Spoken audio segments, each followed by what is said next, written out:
ಪ್ರತಿದಿನವೂ ಒಂದಷ್ಟು ಸಮಯವನ್ನು ಮೀಸಲಿಟ್ಟು ಅತ್ಯಂತ ಶ್ರದ್ಧೆಯಿಂದ ಒಂದು ಸಂಕೀರ್ಣವಾದ ಆಚರಣೆಯನ್ನು ನೀವು ಮಾಡ್ತಿದ್ದೀರಿ ಅಂತ ಕಲ್ಪಿಸ್ಕೊಳ್ಳಿ. ಆದರೆ ಅದರ ಹಿಂದಿನ ಅಂತರಂಗದ ಅರಿವಿಲ್ಲದೆ ನೀವು ಕೇವಲ ಸ್ವಲ್ಪ ನೀರು ಕುಡಿಯುತ್ತಿದ್ದೀರಿ ಮತ್ತು ಉಸಿರು ಬಿಗಿ ಹಿಡಿದು ಕೂರುತ್ತಿದ್ದೀರಿ ಎಂಬ ಸತ್ಯ ಗೊತ್ತಾದ್ರೆ ಹೇಗನ್ಸ್ಬೋದು? ಈ ವೈಚಾರಿಕ ಮಂಥನಕ್ಕೆ ಸ್ವಾಗತ. ಹೌದು, ಇದು ನಿಜಕ್ಕೂ ಅನೇಕರನ್ನು ಕಾಡುವ ಪ್ರಶ್ನೆ. ಖಂಡಿತ. ಇಂದಿನ ನಮ್ಮ ಚರ್ಚೆಯು ಜಿ. ವಿಜಯೇಂದ್ರ ರಾಮನಾಥ ಭಟ್ರು ಸಂಗ್ರಹಿಸಿರುವ ಸಂಧ್ಯಾವಂದನೆ ಅಂತರಂಗ ಎಂಬ ಮಹತ್ವದ ಗ್ರಂಥದ ಸುತ್ತ ನಡೆಯಲಿದೆ. ಹಿಂದೂ ಧರ್ಮದ ಈ ಅತ್ಯಂತ ಪ್ರಮುಖ ದೈನಂದಿನ ಆಚರಣೆಯು ಕೇವಲ ದೈಹಿಕ ಶಿಸ್ತನ್ನು ಕಲಿಸುವ ಭಕ್ತಿಯುಕ್ತ ಕರ್ಮಯೋಗವೇ ಅಥವಾ ಭಗವಂತನನ್ನು ನಮ್ಮೊಳಗೆ ಕಾಣುವ ಭಕ್ತಿಯುಕ್ತ ಜ್ಞಾನಯೋಗದ ಆಳವಾದ ಪ್ರಕ್ರಿಯೆಯೇ ಎಂಬುದು ಇಂದಿನ ಪ್ರಶ್ನೆ. ನಾನಿಲ್ಲಿ ಪ್ರತಿನಿಧಿಸುತ್ತಿರುವ ನಿಲುವು ಏನಪ್ಪಾ ಅಂದ್ರೆ, ಸಂಧ್ಯಾವಂದನೆ ಅಂದ್ರೆ ಅದು ಸಂಪೂರ್ಣವಾಗಿ ಜ್ಞಾನಯೋಗ. ಮತ್ತು ನಾನು ಈ ಚರ್ಚೆಯಲ್ಲಿ ಕರ್ಮಯೋಗದ ಪರವಾಗಿ ಮಾತನಾಡಲಿದ್ದೇನೆ. ಅಂದ್ರೆ ಕರ್ಮವೇ ಇದರ ಮೂಲ ಅಡಿಪಾಯ ಅಂತ. ಸರಿ, ನಾವು ನೇರವಾಗಿ ವಿಷಯಕ್ಕೆ ಬರೋಣ. ನಾನು ಈ ಗ್ರಂಥದ 2ನೇ ಸಂಪುಟದ ಆಧಾರದ ಮೇಲೆ ಒಂದು ಸ್ಪಷ್ಟ ನಿಲುವನ್ನು ಹೊಂದಿದ್ದೇನೆ. ಗಾಯತ್ರಿ ಮಂತ್ರದ ಮೂಲಕ ಶ್ರೀನಿವಾಸನಂತಹ ಭಗವಂತನ ಗುಣಗಳನ್ನ ಆಂತರಿಕವಾಗಿ ಅನುಸಂಧಾನ ಮಾಡುವುದೇ ಇದರ ಜೀವಾಳ ಅಂತ ನಾನು ನಂಬ್ತೀನಿ. ನಾನು ಇದನ್ನು ಸಂಪೂರ್ಣವಾಗಿ ಭಿನ್ನವಾದ ಕೋನದಿಂದ ನೋಡ್ತೇನೆ. ನೋಡಿ, ನಿಮ್ಮ ಜ್ಞಾನಯೋಗದ ವಿಚಾರಗಳು ಕೇಳಲು ಅದ್ಭುತವಾಗಿವೆ, ಭಾರಿ ಆದರ್ಶಪ್ರಾಯವಾಗಿವೆ. ಆದ್ರೆ ಸಂಧ್ಯಾವಂದನೆಯ ಮೂಲ ಅಡಿಪಾಯ ಇರೋದೇ ಕರ್ಮಯೋಗದಲ್ಲಿ ಅಂದ್ರೆ ಕೇವಲ ಕ್ರಿಯೆಗಳಲ್ಲಿ ಅಂತಾನ? ಹೌದು. ಪ್ರತಿದಿನದ ಕಟ್ಟುನಿಟ್ಟಾದ ದೈಹಿಕ ಮತ್ತು ಮಾನಸಿಕ ಕ್ರಿಯೆಗಳಿಲ್ಲದೆ ಕೇವಲ ಕುಳಿತುಕೊಂಡು ನಾನು ಧ್ಯಾನ ಮಾಡ್ತೇನೆ ಅಂದ್ರೆ ಮುಕ್ತಿ ಅಸಾಧ್ಯ. ದೈನಂದಿನ ಕರ್ಮವೇ ಇಲ್ಲಿ ಅಂತಿಮ ವಾಹನ ಎಂಬುದು ನನ್ನ ವಾದ. ಅರ್ಥವಾಯ್ತು. ಹಾಗಾದ್ರೆ ನೇರವಾಗಿ ವಿಷಯದ ಆಳಕ್ಕಿಳಿಯೋಣ. ನನ್ನ ಪ್ರಕಾರ ಸಂಧ್ಯಾವಂದನೆ ಎನ್ನುವುದು ಕೇವಲ ಕೆಲವು ಮಂತ್ರಗಳನ್ನು ಗಿಳಿಪಾಠದಂತೆ ಒಪ್ಪಿಸುವ ಯಾಂತ್ರಿಕ ಪ್ರಕ್ರಿಯೆ ಖಂಡಿತ ಅಲ್ಲ. ನಾವು ಗಾಯತ್ರಿ ಜಪವನ್ನು ಮಾಡುವಾಗ ಕೇವಲ ಶಬ್ದಗಳನ್ನು ಉಚ್ಚರಿಸುವುದಲ್ಲ. ಆದ್ರೆ ಶಬ್ದಗಳ ಉಚ್ಚಾರಣೆ ಮುಖ್ಯ ಅಲ್ವಾ? ಭಗವಂತನ ದಶಾವತಾರಗಳನ್ನು, ವಿಶೇಷವಾಗಿ ಉಡುಪಿ ಶ್ರೀಕೃಷ್ಣ ಹಾಗೂ ಶ್ರೀನಿವಾಸನ ಕಲ್ಯಾಣೋತ್ಸವದ ಅದ್ಭುತ ಲೀಲೆಗಳನ್ನು ಮನಸ್ಸಿನಲ್ಲಿ ಮೂಡಿಸಿಕೊಳ್ಳುವ ಅನುಸಂಧಾನವೇ ಇದರ ಕೇಂದ್ರಬಿಂದು. ಆಹಾ, ಗ್ರಂಥದಲ್ಲಿ ಭಗವದ್ಗೀತೆಯ ಉಲ್ಲೇಖವನ್ನು ಬಹಳ ಸ್ಪಷ್ಟವಾಗಿ ನೀಡಲಾಗಿದೆ ನೋಡಿ. ದೇವತಾರ್ಚನೆಗಿಂತಲೂ ಜ್ಞಾನಮಯ ಯಜ್ಞವೇ ಅಧಿಕವಾದದು ಅಂತ. ನೀವು ಕೇವಲ ಬಾಹ್ಯ ಕ್ರಿಯೆಗಳನ್ನು ಮಾಡ್ತಾ ಕುಳಿತ್ರೆ ಅದು ಅರ್ಥಹೀನ. ಭಗವಂತನು ತನ್ನ ಭಕ್ತಲಿಗೆ ಒಳಿತನ್ನು ಮಾಡಲು ತಾಳುವ ನಾನಾ ರೂಪಗಳ ಚಿಂತನೆಯಿಲ್ಲದೆ ಕೇವಲ ಬಾಯ್ಪಾಠ ಮಾಡಿದರೆ ಏನು ಪ್ರಯೋಜನ ಹೇಳಿ? ನಿಮ್ಮ ಮಾತು ಮೇಲ್ನೋಟಕ್ಕೆ ಸರಿ ಅನಿಸಬಹುದು. ಆದರೆ ಗ್ರಂಥದ ಮೊದಲ ಸಂಪುಟದಲ್ಲಿ ಸ್ಪಷ್ಟವಾಗಿ ಹೇಳಿರೋ ಒಂದು ವಾಕ್ಯವನ್ನು ನಾವಿಲ್ಲಿ ಮರೆಯಬಾರದು. ಕೇವಲ ಜ್ಞಾನ ಬಂದ ಮಾತ್ರಕ್ಕೂ ಮುಕ್ತಿ ಆಗುವುದಿಲ್ಲ. ಈ ವಾಕ್ಯವನ್ನು ನಾವು ಕಡೆಗಣಿಸುವಂತಿಲ್ಲ. ಕೇವಲ ಜ್ಞಾನದಿಂದ ಮುಕ್ತಿ ಇಲ್ಲ ಅಂತ ಹೇಳಿದ್ದರಾ? ಹೌದು, ಖಂಡಿತ. ಕರ್ಮದ ಹಿನ್ನೆಲೆ ಇಲ್ಲದೆ ಜ್ಞಾನವೂ ಹೇಗೆ ಫಲ ಕೊಡುತ್ತದೆ? ಸಂಧ್ಯಾವಂದನೆ ಎಂಬುದು ಉಪನಯನವಾದ ದಿನದಿಂದ ಪ್ರತಿದಿನವೂ, ಅಂದ್ರೆ ಎಂಥದ್ದೇ ಪರಿಸ್ಥಿತಿ ಇದ್ರೂ ಮಾಡಲೇಬೇಕಾದ ಕಡ್ಡಾಯ ಕರ್ಮ. ಇವತ್ತು ಪಾಶ್ಚಾತ್ಯ ಸಂಸ್ಕೃತಿಯ ಪ್ರಭಾವ ಮತ್ತು ಸಮಯದ ಅಭಾವದಿಂದ ಜನರು ಈ ಕರ್ಮವನ್ನು ಕೈಬಿಡುತ್ತಿದ್ದಾರೆ. ಆಚಮನ, ಪ್ರಾಣಾಯಾಮ ಮತ್ತು ಅರ್ಘ್ಯ ಪ್ರದಾನಗಳಂತಹ ದೈಹಿಕ ಶಿಸ್ತಿನ ಆಚರಣೆಗಳೇ ಇಲ್ಲದೆ ನೇರವಾಗಿ ನಾನು ಜ್ಞಾನದ ಬಗ್ಗೆ ಮಾತ್ರ ಯೋಚಿಸುತ್ತೇನೆ ಎನ್ನುವುದು ಗಾಳಿಯಲ್ಲಿ ಗೋಪುರ ಕಟ್ಟಿದಂತೆ ಅಲ್ಲವೇ? ಇಲ್ಲಿ ನಾನು ನಿಮ್ಮನ್ನು ಸ್ವಲ್ಪ ತಡೆಯಲೇಬೇಕು. ನೀವು ಹೇಳುವ ಶಿಸ್ತು ಮತ್ತು ಕರ್ಮದ ವಿಚಾರವನ್ನು ನಾನು ಒಪ್ಪುತ್ತೇನೆ. ಆದರೆ ಸಮಾಜದಲ್ಲಿ ಇಂದು ಈ ಆಚರಣೆ ಕುಸಿಯುತ್ತಿರುವುದಕ್ಕೆ ನಿಜವಾದ ಕಾರಣವೇನು ಗೊತ್ತೇ? ಪಾಶ್ಚಾತ್ಯ ಪ್ರಭಾವ ಅಂತ ನಾನಾಗ್ಲೇ ಹೇಳಿದೆ. ಅಲ್ಲ, ಗ್ರಂಥವು ಬಹಳ ಸೂಕ್ಷ್ಮವಾಗಿ ಹೇಳುವಂತೆ ಪುರೋಹಿತರು ಉಪನಯನದ ಸಮಯದಲ್ಲಿ ಕೇವಲ ಯಾಂತ್ರಿಕವಾಗಿ ಒಂಥರ ಗಡಿಯಾರದ ಮುಳ್ಳಿನಂತೆ ಸಂಧ್ಯಾವಂದನೆಯನ್ನು ಮಾಡಿಸಿಬಿಡುತ್ತಾರೆ. ಅಂದ್ರೆ ಪುರೋಹಿತರದೇ ತಪ್ಪು ಅಂತೀರಾ? ಸಂಪೂರ್ಣವಾಗಿ ಅಲ್ಲದಿದ್ದರೂ ಆ ಯುವಕನಿಗೆ ತಾನು ಏನು ಮಾಡುತ್ತಿದ್ದೇನೆ, ಅದರ ಒಳಗಿನ ರಹಸ್ಯವೇನು ಎಂಬ ಅರಿವೇ ಇರುವುದಿಲ್ಲ. ಅದು ಕೇವಲ ಒಂದು ನಿಯಮವಾಗಿ ಉಳಿದಿರುವುದರಿಂದಲೇ ಯುವಜನತೆ ಇದರಿಂದ ದೂರ ಸರಿಯುತ್ತಿದ್ದಾರೆ. ಅವರಿಗೆ ಇದ್ರೊಳಗಿರುವ ಜಪಯಜ್ಞದ ಪರಿಕಲ್ಪನೆಯನ್ನು ಅರ್ಥ ಮಾಡಿಸಬೇಕು. ಅರ್ಥವಿಲ್ಲದ ಕರ್ಮ ಬೇಸರ ತರಿಸುತ್ತೆ ಅಲ್ವಾ? ನೀವು ಯುವಜನತೆಯ ನಿರಾಸಕ್ತಿಯ ಬಗ್ಗೆ ಹೇಳಿದ್ದು ಸರಿ. ಆದ್ರೆ ಯಾಂತ್ರಿಕತೆಯೇ ಏಕೈಕ ಕಾರಣ ಎಂದು ನೀವು ಹೇಗೆ ಹೇಳ್ತೀರಿ? ಗ್ರಂಥವು ವಾಸ್ತವಿಕ ಸಮಸ್ಯೆಗಳನ್ನು ನೇರವಾಗಿ ಉಲ್ಲೇಖಿಸುತ್ತದೆ. ಉದಾಹರಣೆಗೆ ಬೆಳಗಿನ ಪಾಠಶಾಲೆಗೆ ಹೋಗುವ ಅವಸರ, ಕಾಲಬಲ ಮತ್ತು ಪಾಶ್ಚಾತ್ಯ ಸಂಸರ್ಗ ಇವುಗಳನ್ನು ನಾವು ಅಲ್ಲಗಳೆಯಲು ಸಾಧ್ಯವೇ? ಸಾಧ್ಯವಿಲ್ಲ. ಆದ್ರೆ ಒಂದು ನಿಮಿಷ. ಅರ್ಥ ಗೊತ್ತಿಲ್ಲದಿದ್ದರೂ ಪ್ರತಿದಿನ ಶಿಸ್ತಿನಿಂದ ಮಾಡುವ ಕರ್ಮವು ವ್ಯಕ್ತಿಯನ್ನು ಒಂದು ಚೌಕಟ್ಟಿನಲ್ಲಿ ರಕ್ಷಿಸುತ್ತದೆ. ಅರ್ಥ ನಿಧಾನವಾಗಿ ಬರಬಹುದು, ಆದರೆ ಕರ್ಮ ನಿಲ್ಲಬಾರದು. ಖಂಡಿತ ರಕ್ಷಣೆ ಸಿಗ್ಬಹುದು. ಆದರೆ ಆ ಚೌಕಟ್ಟಿನ ಒಳಗೆ ಏನಿದೆ ಅಂತ ತಿಳಿಯದೇ ಇದ್ರೆ ಅದು ಬಂಧನವಾಗ್ತದೆ. ನಾನೊಂದು ಉದಾಹರಣೆ ಕೊಡ್ತೇನೆ. ಭೃಗು ಮಹರ್ಷಿಯ ಕಥೆಯನ್ನು ತೆಗೆದುಕೊಳ್ಳೋಣ. ಹೇಳಿ. ಭೃಗು ಋಷಿಯು ವಿಷ್ಣುವಿನ ಎದೆಗೆ ಒದ್ದಾಗಲು ವಿಷ್ಣುವು ಕೋಪಗೊಳ್ಳದೆ ಆ ಋಷಿಯ ಪಾದವನ್ನು ಒತ್ತಿ ಸತ್ಕರಿಸುತ್ತಾನೆ. ಈ ಭಕ್ತವಾತ್ಸಲ್ಯದ ಕಥೆಯನ್ನು ಸಂಧ್ಯಾವಂದನೆಯ ಸಮಯದಲ್ಲಿ ಧ್ಯಾನಿಸಲು ಗ್ರಂಥವು ಸೂಚಿಸುತ್ತದೆ. ಈಗ ನನ್ನ ಪ್ರಶ್ನೆಯೆಂದರೆ, ಇದನ್ನು ಯಾಕೆ ಧ್ಯಾನಿಸಬೇಕು? ಭಗವಂತನ ಗುಣಗಳನ್ನು ಸ್ಮರಿಸಲು. ಹೌದು, ಆದರೆ ಇದು ಕೇವಲ ಒಂದು ಪುರಾಣದ ಕಥೆಯಲ್ಲ. ನಮ್ಮ ದೈನಂದಿನ ಬದುಕಿನಲ್ಲಿ ಯಾರಾದರೂ ನಮ್ಮನ್ನು ವಿನಾಕಾರಣ ಟೀಕಿಸಿದರೆ ಅಥವಾ ಅವಮಾನಿಸಿದರೆ ಅದನ್ನು ಹೇಗೆ ಅತ್ಯಂತ ತಾಳ್ಮೆಯಿಂದ ಎದುರಿಸಬೇಕು ಎನ್ನುವ ಮಾನಸಿಕ ಪ್ರೋಗ್ರಾಮಿಂಗ್ ಇದು. ನಮ್ಮ ಅಹಂಕಾರವನ್ನು ಹೇಗೆ ಕರಗಿಸಬೇಕು ಎಂದು ಕಲಿಸುವ ಜ್ಞಾನ. ಇಂತಹ ಅದ್ಭುತವಾದ ಆಂತರಿಕ ಪ್ರಕ್ರಿಯೆಯನ್ನು ಕೇವಲ ಬೆಳಗಿನ ಅವಸರ ಎಂಬ ಕಾರಣಕ್ಕೆ ಬಲವಂತದ ಕರ್ಮವಾಗಿ ಮಾಡುವುದು ಎಷ್ಟರ ಮಟ್ಟಿಗೆ ಸರಿ?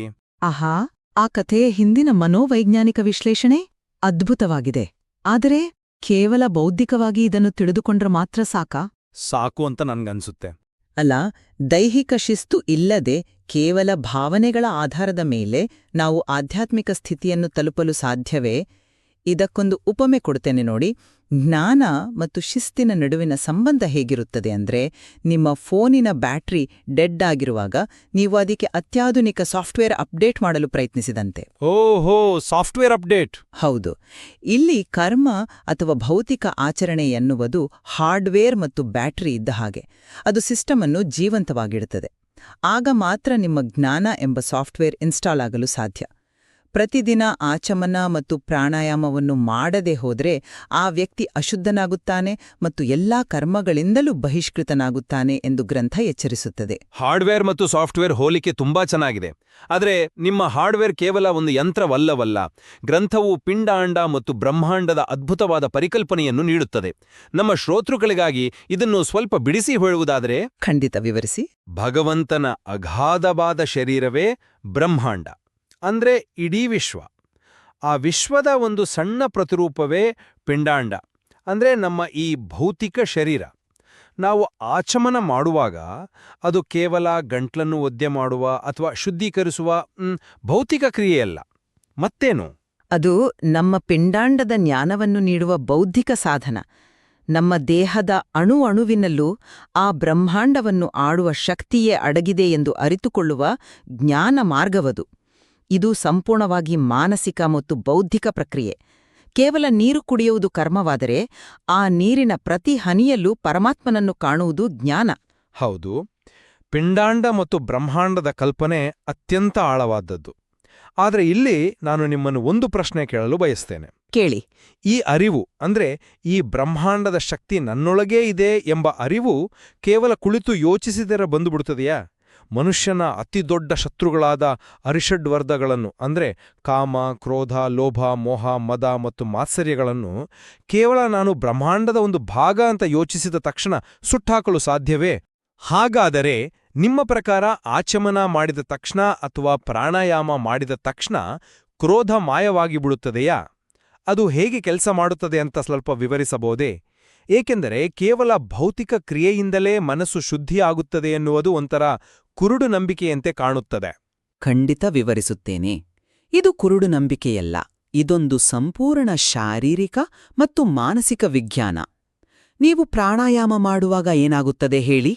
ಉಸಿರಾಟ ನಿಯಂತ್ರಣಕ್ಕೆ ಬರುತ್ತದೆ. ನಿಖರವಾಗಿ. ನಿಮ್ಮ ಉಸಿರಾಟದ ಗತಿ ನಿಯಂತ್ರಣಕ್ಕೆ ಬರುತ್ತದೆ. ಉಸಿರಾಟ ನಿಯಂತ್ರಣಕ್ಕೆ ಬಂದಾಗ ನಿಮ್ಮ ಹೃದಯದ ಬಡಿತ ಸಮತೋಲನಗೊಳ್ಳುತ್ತದೆ. ಹೃದಯದ ಬಡಿತ ಸಮತೋಲನಗೊಂಡಾಗ ನಿಮ್ಮ ನರಮಂಡಲ ಶಾಂತವಾಗುತ್ತದೆ. ಆಹಾ, ನರಮಂಡಲದ ಸಂಪರ್ಕ. ಹೌದು. ಕೋಪ ಅಥವಾ ಕಾಮದಂತಹ ಭಾವನೆಗಳು ಹುಟ್ಟುವುದು ನರಮಂಡಲದ ಪ್ರಕ್ಷುಬ್ಧತೆಯಿಂದ. ಅಂದರೆ ನೀವು ಭೌತಿಕವಾಗಿ ನಿಮ್ಮ ಉಸಿರನ್ನು ಕಟ್ಟಿಹಾಕಿದಾಗ ಮಾತ್ರ ನಿಮ್ಮೊಳಗಿನ ಆ ಮುರುಗೀಯ ಪ್ರವೃತ್ತಿ ನಿಯಂತ್ರಣಕ್ಕೆ ಬರುತ್ತದೆ. ಈ ದೈಹಿಕ ಮತ್ತು ಮಾನಸಿಕ ಅನುಷ್ಠಾನವೇ ಕರ್ಮ. ಅರ್ಥವಾಗ್ತಿದೆ. ಈ ಕರ್ಮವು ಮನುಷ್ಯನ ದೈಹಿಕ ಪ್ರಕೃತಿಯನ್ನು ನಿಯಂತ್ರಿಸುವ ಲಗಾಮು ಇದ್ದಂತೆ. ಲಗಾಮು ಇಲ್ಲದೆ ಓಡುವ ಕುದುರೆಯ ಮೇಲೆ ಕುಳಿತು ನೀವು ಎಷ್ಟೇ ಬ್ರಹ್ಮಾಂಡದ ಧ್ಯಾನ ಮಾಡಿದರೂ ನೀವು ಕೆಳಗೆ ಬೀಳುವುದು ಖಚಿತ. ನೀವು ಉಸಿರಾಟ ಮತ್ತು ನರಮಂಡಲದ ನಡುವಿನ ಸಂಪರ್ಕವನ್ನು ವಿವರಿಸಿದ ರೀತಿ ಬಹಳ ತಾರ್ಕಿಕವಾಗಿದೆ. ಆ ಭೌತಿಕ ನಿಯಂತ್ರಣದ ಅಗತ್ಯವನ್ನು ನಾನು ಖಂಡಿತ ಒಪ್ಪುತ್ತೇನೆ. ಆದರೆ ಆ ಲಗಾಮು ಹಿಡಿದು ಕುದುರೆಯನ್ನು ಎಲ್ಲಿಗೆ ಕೊಂಡೊಯ್ಯಬೇಕು ಎಂಬುದು ಮುಖ್ಯವಲ್ಲವೇ? ಹೌದು, ಗುರಿ ಮುಖ್ಯ. ಅಲ್ಲಿಗೆ ಬರ್ತದೆ ಜ್ಞಾನಯೋಗದ ಅಂತಿಮ ಹಂತ, ಅದೇ ಜಪಯಜ್ಞ. ಭಗವದ್ಗೀತೆಯಲ್ಲಿ ಕೃಷ್ಣನು ಯಜ್ಞಾನಾಂ ಜಪಯಜ್ಞೋಸ್ಮಿ ಅಂತ ಹೇಳಿದಾನೆ. ಅಂದ್ರೆ ಎಲ್ಲಾ ಯಜ್ಞಗಳಿಗಿಂತ ಜಪಯಜ್ಞವೇ ಶ್ರೇಷ್ಠ. ಸಂಧ್ಯಾವಂದನೆಯ ಅಂತಿಮ ಗುರಿಯೇ ಗಾಯತ್ರಿ ಜಪದ ಮೂಲಕ ಆ ಭಗವಂತನನ್ನು ಒಲಿಸಿಕೊಳ್ಳುವುದು. ಜಪಯಜ್ಞದ ಶ್ರೇಷ್ಠತೆಯ ಬಗ್ಗೆ ನನ್ನ ಯಾವ ದ್ವಂದ್ವವೂ ಇಲ್ಲ. ಆದರೆ ಅದರ ಪ್ರಕ್ರಿಯೆಯ ಬಗ್ಗೆ ಸ್ವಲ್ಪ ಆಳವಾಗಿ ನೋಡೋಣ. ಹೌದು, ಗ್ರಂಥವು ಇಲ್ಲಿ ಒಂದು ಅದ್ಭುತವಾದ ರಹಸ್ಯವನ್ನು ಬಿಚ್ಚಿಡುತ್ತದೆ. ಭಗವಂತನನ್ನು ಕೇವಲ ಹೊರಗಿನ ಮೂರ್ತಿಯಲ್ಲಿ ಪೂಜಿಸುವುದಲ್ಲ, ನಮ್ಮೊಳಗೆ ಪೂಜಿಸುವುದು. ನಮ್ಮ ಶ್ರೋತೃಗಳಿಗೆ ಸುಷುಮ್ನಾ ನಾಡಿ ಮತ್ತು ಮೂರ್ಧನ ರಂಧ್ರದ ಬಗ್ಗೆ ಸ್ವಲ್ಪ ವಿವರಿಸೋಣ. ಖಂಡಿತ. ಸುಷುಮ್ನಾ ನಾಡಿ ಅಂದ್ರೆ ನಮ್ಮ ಬೆನ್ನುಹುರಿಯ ಮಧ್ಯದಲ್ಲಿ ಹಾದುಹೋಗುವ ಒಂದು ಪ್ರಮುಖ ಶಕ್ತಿವಾಹಿನಿ. ಮೂರ್ಧನ ರಂಧ್ರ ಎಂದ್ರೆ ತಲೆಯ ಮೇಲ್ಭಾಗ ಅಥವಾ ನೆತ್ತಿ. ಜಪದ ಸಮಯದಲ್ಲಿ ನಾವು ಏನ್ ಮಾಡ್ಬೇಕು ಗೊತ್ತಾ? ಭಗವಂತನನ್ನು ಧ್ಯಾನಿಸಬೇಕು. ಹೌದು, ಆದ್ರೆ ಹೇಗೆ? ನಮ್ಮ ಹೃತ್ಕಮಲದಲ್ಲಿರುವ ಹೃದಯದಲ್ಲಿರುವ ಭಗವಂತನನ್ನು ಧ್ಯಾನದ ಮೂಲಕ ಆ ಸುಷುಮ್ನಾ ನಾಡಿಯ ಮುಖಾಂತರ ಮೇಲಕ್ಕೆ ಎಳೆದು ತಲೆಯ ನೆತ್ತಿಯ ಭಾಗದಲ್ಲಿ ತಂದು ಅಲ್ಲಿ ತುಳಸೀದಳದಲ್ಲಿ ಆತನನ್ನು ಆವಾಹನೆ ಮಾಡುವ ಸಂಪೂರ್ಣ ಆಂತರಿಕ ಪ್ರಕ್ರಿಯೆ ಇದು. ಇದೊಂದು ಅದ್ಭುತವಾದ ಮಾನಸಿಕ ವಾಸ್ತುಶಿಲ್ಪ. ಆಹಾ, ಸುಂದರವಾದ ವಿವರಣೆ ಅಲ್ವಾ? ಇಲ್ಲಿ ಬಾಹ್ಯ ಕ್ರಿಯೆಗಳು ಕೇವಲ ಒಂದು ನೆಪ ಮಾತ್ರ. ಮುಕ್ತಿಗೆ ನೇರ ದಾರಿ ಈ ಆಂತರಿಕ ಅನುಸಂಧಾನ. ಕ್ಷಮಿಸಿ, ಆದರೆ ಇಲ್ಲ, ಇಲ್ಲಿ ನಾನು ನಿಮ್ಮನ್ನು ಒಪ್ಪಲು ಸಾಧ್ಯವಿಲ್ಲ. ಯಾಕೆ?